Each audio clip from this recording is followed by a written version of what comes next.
ప్రభునందు ప్రియమైనటువంటి సహోదరి సహోదరులకు ప్రభునామన మా యొక్క శుభాభివందనాలు తెలియజేస్తూ ఉన్నాం. ఈ దినమున మన యొక్క బైబిల్ పఠనము కార్య ఆరంభము కంటే కార్య అంతము మేలని ఈ భాగాన్ని మనం ఆధారం చేసుకొని కొంతమంది దేవుని యొక్క బిడ్డల యొక్క బైబిల్లో నుంచి వారి యొక్క చరిత్రను మనం చూస్తున్నాం. ఆరంభము అంతం.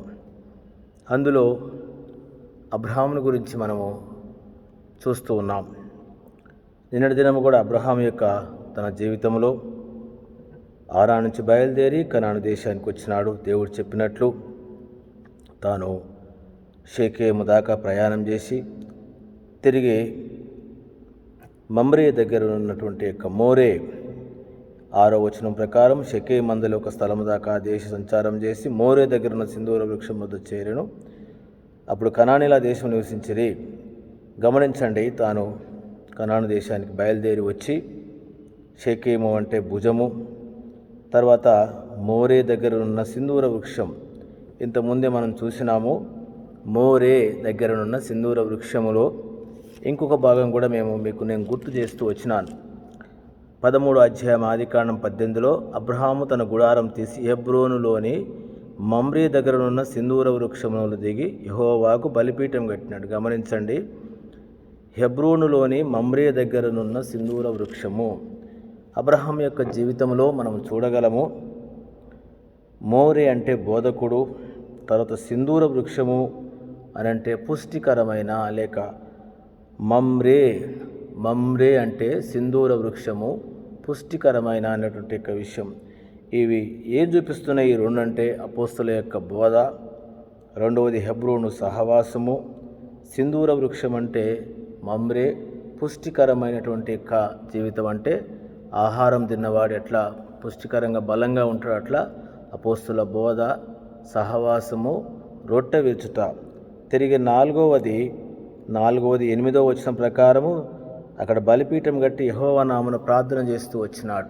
ప్రార్థన 4 అబ్రహాం యొక్క జీవితంలో ఉన్నటువంటి విషయం మనం చూడగలం. అయినా కూడా అబ్రహాం జీవితాన్ని గురించి కొన్ని విషయాలు మనం తలంచాలని తలుస్తున్నాం. ఈ విధంగా ఉన్నటువంటి దేవుని దాసుడు 9వ వచనము ప్రకారం అబ్రహాం ఇంకా ప్రయాణం చేయొచ్చు దక్షిణ దిక్కునకు వెళ్ళినాడు. ఈ 4 గంటల సహవాసంలో ఉన్న ఆత్మీయ జీవితంలో వచ్చేటువంటి యొక్క కొన్ని పతనాలు, పడిపోవడాలు కూడా లేకపోలేదు, ఉన్నాయి. అందుకని అతడు ఇంకా ప్రయాణం చేసి దక్షిణ దిక్కునకు వెళ్ళాను. అప్పుడు ఆ దేశంలో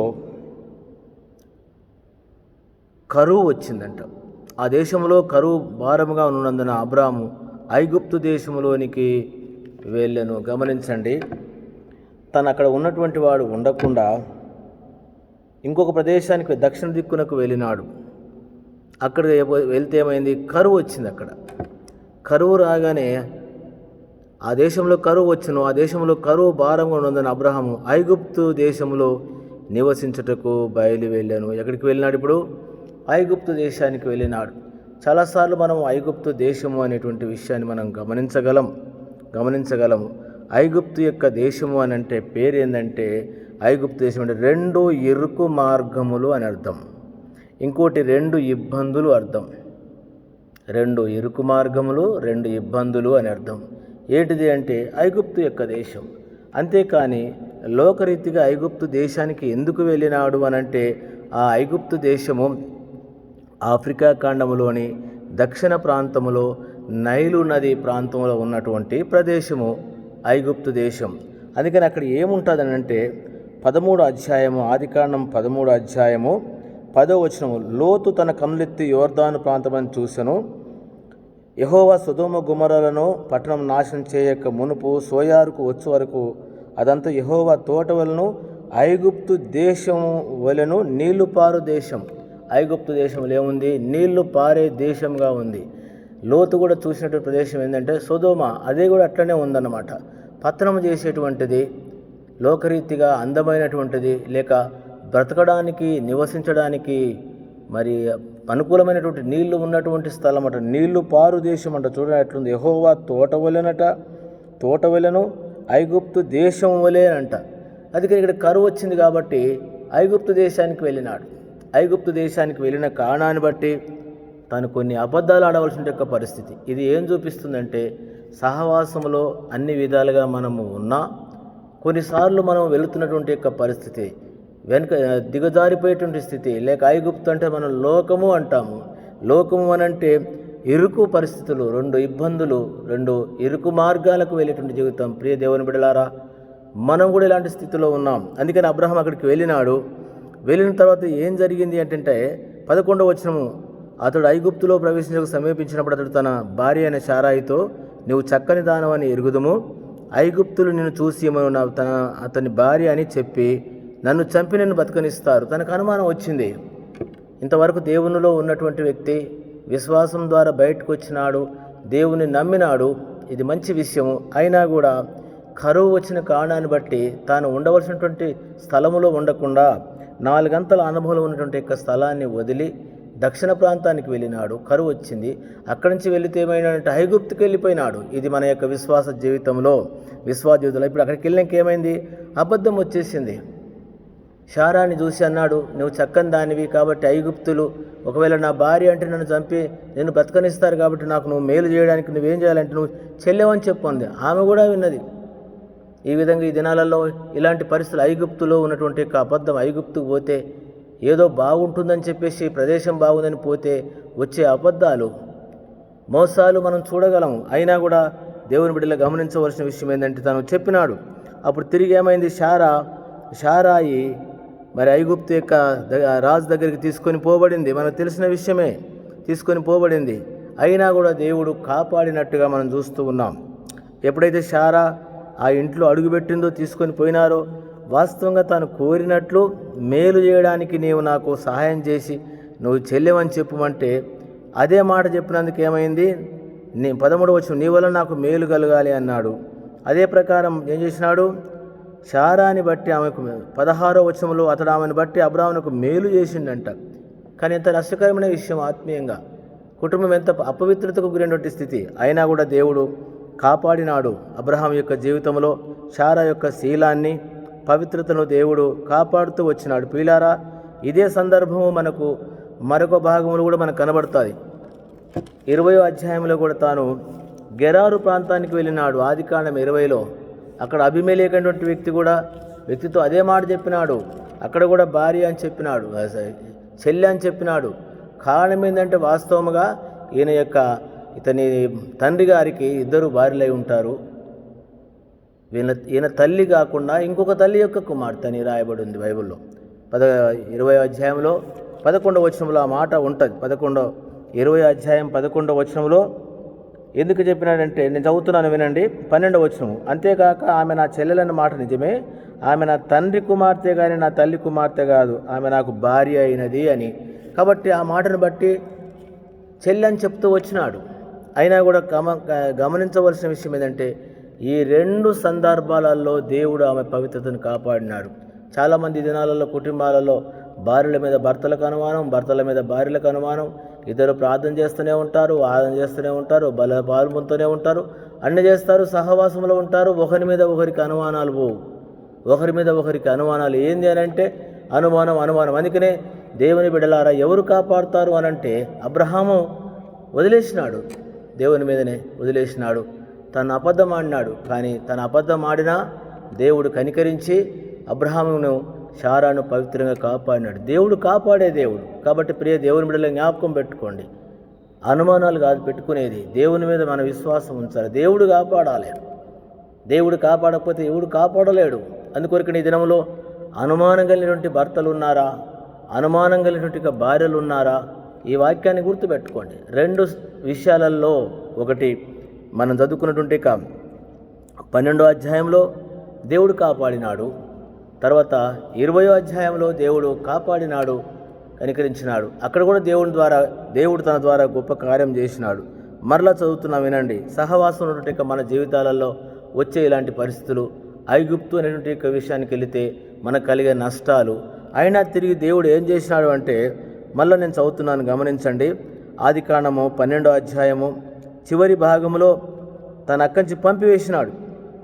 పంపితే మళ్ళీ అడిగి వచ్చినాడు. చూడండి 13వ అధ్యాయము 4వ వచనం 4 అతడు ప్రయాణం చేయుచు దక్షిణ నుండి బేతేలు వరకు, అనగా బేతేలుకు ఆయనకి మధ్య తన గుడారం మొదట ఉండిన స్థలము వరకు వెళ్ళి తాను మొదట బలిపీఠం కట్టిన చోట చేరిన అక్కడ అబ్రహాము యెహోవా నామమున ప్రార్థన చేసినాడు, తిరిగి సమకూర్చబడ్డాడు. ప్రియ దేవుని బిడ్డలారా, సహవాసంలో ఉన్నటువంటి మనము, ఈ 4 గంటల అనుభవంలో ఉన్నటువంటి మనము తప్పిపోయేటానికి ఆస్కారం ఉంది. దీనికి గుర్తు ఎవరంటే అబ్రహామే. ఎక్కడికి వెళ్ళినాడంటే ఐగుప్తుకు వెళ్ళినాడు. ఐగుప్తు అనేది లోకమని మనకు తెలుసు. లోకంలోనికి వెళ్ళి అక్కడ 2 ఇబ్బందులు అంట, 2 ఇరుకులంట. ఇరుకుల్లో ఉన్నావా? ఏంటి నా పరిస్థితి అని చెప్పేసి దిగులుతో ఉండొచ్చు. ఎంత బాధ ఉండొచ్చు అబ్రహాంకు. భార్యను పంపివేసి తీసుకుపోయినాడు, రాజు తీసుకొని పోయినాడు. ఏమని ఎంత బాధ ఉంటుంది. అయినా కూడా దేవుడు కాపాడినాడు. తిరిగి కాపాడడమే కాకుండా తిరిగి మళ్ళీ తను ఉన్నటువంటి స్థలానికి సమకూర్చినాడు. కార్యారంభం కంటే కార్యాంతం మేలు. ప్రియ దేవుని బిడ్డలారా, ఇలాంటి ఇరుకుల్లో ఉన్నామా? ఇబ్బందుల్లో ఉన్నామా? అనుమానాలతో ఉన్నామా? భార్య మీద భర్తకు అనుమానం, భర్త మీద భార్యకు అనుమానం. ప్రార్థన చేస్తామని చేస్తూ ఉంటాం. అయితే దేవుడు కాపాడే దేవుడిగా ఉన్నాడు, దేవుడు రక్షించే దేవుడిగా ఉన్నాడు. కాబట్టి దేవుడు కాపాడుతాడు. అందుకని తిరిగి సమకూర్చబడతావు. ఏ స్థితిలో ఉన్నావో, ఏ పరిస్థితిలో ఉన్నావో, ఐగుప్తు లాంటి యొక్క స్థితికి వెళ్ళినావా, లేక వారు గెరారు, ఫిలిస్తీన్ల దేశం అని రాయబడి, గెరారు ప్రాంతం ఫిలిస్తీన్లే ఉండేటువంటిది. ఫిలిస్తీన్ల రాజు అబీమెలెకు అని రాయబడి. అందుకని ఇక్కడ ఎలాంటి స్థితిలో ఉన్నా నువ్వు తిరిగి సమకూర్చబడు. అబ్రహాము తిరిగి మళ్ళా బేతేలుకు వచ్చేసినాడు, బలిపీఠం కట్టినాడు, ప్రార్థన చేస్తూ ఉన్నాడు. ఈ సమయంలో నీవు నేను కూడా ఎక్కడ పడిపోయినామో, సహవాసంలో ఉండి దూరమైనామో, ఐగుప్తుకు వెళ్ళిపోయినట్టు పరిస్థితి ఉందా? అయినా తిరిగిరా, ప్రభు పిలుస్తున్నాడు నేను, రండి ప్రార్థన. అబ్రహాము తిరిగి మళ్ళా బేతేలుకు వచ్చేసినాడు, మొదటి స్థలానికి వచ్చినాడు, ప్రార్థన చేస్తున్నాడు. కాబట్టి మనం కూడా ప్రార్థన చేసుకుందాం. సహవాస విషయంలో, ఏ విషయంలో మనం తప్పిపోయినామో, ఏ విషయంలో దేవునికి దూరం అయిపోయి ఇబ్బందుల్లో నెమ్మది లేకుండా ఉంటున్నావా? ఈ సమయంలో ప్రభు నేను పిలుస్తున్నాడు, రా. అబ్రహామును సమకూర్చిన దేవుడు. అబ్రహాం జీవితాలు మన జీవితాలు కూడా ఉన్నాయి. కాబట్టి సమకూర్చబడదాం. ప్రార్థన చేసుకున్నాడు, సహవాసంలో ఉంటూ వచ్చినాడు. ఆ విధంగా ప్రభు నన్ను పిలుస్తున్నాడు. ఆ విధంగా దూరం అయిపోతే సహవాసంలోనికి, పరిస్థితులకు ఇబ్బందుల్లో ఉన్నట్టయితే సమకూర్చబడదాం. రండి, ప్రార్థన చేస్తే ప్రభు తప్పకుండా అబ్రహామును బలపరిచినటువంటి దేవుడు నన్ను బలపరిచి మన ఆత్మీయ జీవితంలో ముందుకు క్షేమంగా తీసుకొని వెళ్ళగలరు. ఆ విధంగా ప్రభు మనకు సహాయపడినట్లు ప్రార్థన చేసుకుంటాం. ప్రియమైన తండ్రి, నీ పాదాలకు వందనాలు. అబ్రహాం జీవితాన్ని మమ్మల్ని తీసుకొచ్చినారు. సహవాసంలో ఉన్న తను దక్షిణ దేశానికి వెళ్ళి అక్కడి నుంచి ఐగుప్తుకి వెళ్ళాడు. కరువు రాగానే కొంత నష్టపోయినాడు. అయినా తిరిగి ప్రభు మరి ఆమె యొక్క శీలాన్ని మీరు కాపాడుతూ వచ్చి, మీరు కాపాడాలి తండ్రి. అబద్ధాలు ఆడినాడు. తను చేసినాడు మా అబద్ధమే. ఇక్కడ ఒకసారి అబద్ధం ఆడినాడు కాబట్టి రెండోసారి కూడా అబద్ధం ఆడినాడు. గెరారుకి ప్రాంతం వెళ్ళి అబీమెలెకు దగ్గర కూడా చెప్పినాడు. ఇది అలవాటు అయిపోయింది ఐగుప్తుకు వెళ్ళడం. ఈ రోజుల్లో అబద్ధాలు చూస్తున్నాం, మోసాలు చూస్తున్నాం. అయినా తిరిగి మీరు సమకూర్చినారు, అబ్రహామును కాపాడినారు. అట్లా ప్రభా, ఎవరైతే ఈ పరిస్థితుల్లో దూరమైనారో, నెమ్మది లేకుండా ఉంటున్నారో, ఎంతో భయంకరమైన విషయం, బాధకరమైన విషయాలు ఉంటున్నారో, తిరిగి అబ్రహాం వలె మేము కూడా సమకూర్చబడడానికి, రావడానికి మీ సహాయం దయచేయండి. అబ్రహాము సమకూర్చిన దేవునివి, ఈ వాక్యమైనటువంటి మా ప్రియులు మాకు కూడా సహాయపడమని, నీ కొరకు కార్యారంభం కంటే కార్యాంతం మేలని ముందుకు ఆత్మీయంగా సాగడానికి నిబిడలకు మాకు సహాయపడమని వందనాలు చెల్లించుకుంటూ, అబ్రహాముకు తోడుగా ఉన్న దేవుని మాకు కూడా ఉన్నామని నమ్ముతూ, విశ్వసిస్తూ, పూజిస్తూ యేసు ప్రభునామమున ప్రార్థించి వేడుకుంటున్నాం తండ్రి. ఆమేన్. మన తండ్రి దేవుని యొక్క ప్రేమ, మన ప్రభువైన యేసుక్రీస్తు కృప, పరిశుద్ధాత్మ సహవాసం చేయన మనకు తను ప్రేమించి వారందరికీ ఇప్పుడు ఎల్లప్పుడు సదాకాలం తోడై ఉండును గాక. ఆమేన్. ప్రభునందు మా ప్రియులందరికీ మా యొక్క వందనాలు తెలియజేస్తూ ఉన్నాం. Praise lord.